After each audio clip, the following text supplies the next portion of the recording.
Corey Feldman has no idea what it's like not to be famous. He was just 3 years old in this McDonald's commercial. McDonald's gift certificates. I literally was famous before I knew my own name. His roles defined the 80s. Goonies. This was my dream, my wish. Stand By Me. You call my dad a loony again, and I'll kill you. License to Drive. The only difference between you and that greaseball is that he has a license and you don't. Films that propelled him into the spotlight for his entire youth. But being famous so young, he says, caused serious damage to him and his friends. Do you feel like you missed out on a normal childhood? What childhood? I don't know what that means. A lost childhood and a loss of innocence. He blames the adults, not just those looking to profit from charming children, but also some with far more sinister motives. I can tell you that the number one problem in Hollywood was and is and always will be pedophilia. That's the biggest problem for children in this industry. The casting couch even applies to children. Oh yeah. Not in the same way. It's all done under the radar. Nobody talks about pedophilia. It's the big secret. And it's widespread? Oh yeah. I was surrounded by them when I was 14 years old. Surrounded. Literally.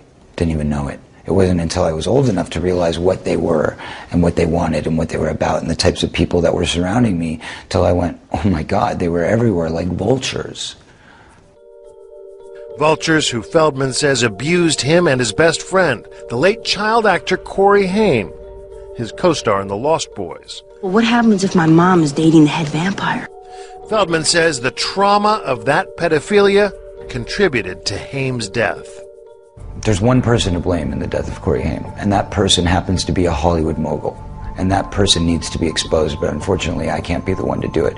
But the person that knows who did it and knows who he is watching right now, I guarantee you. Yeah.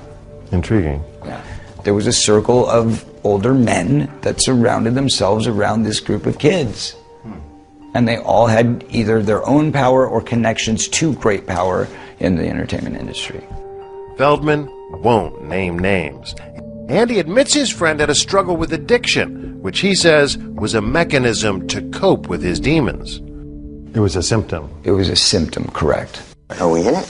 In 2008, the two Coreys confronted each other on their reality show about the dark past they shared. You let me get around in my life, man, raped, so to speak, when I was about 14 and a half, and I'm saying this right now. What'd you do, man, when you saw that going down when I was 14 to me?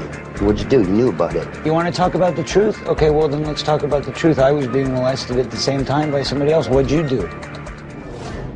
You know, there's a lot of good people in this industry, but there's also a lot of really, really sick, corrupt people in this industry. And there are people in this industry who have gotten away with it for so long that they feel they're above the law. And that's got to change. That's got to stop.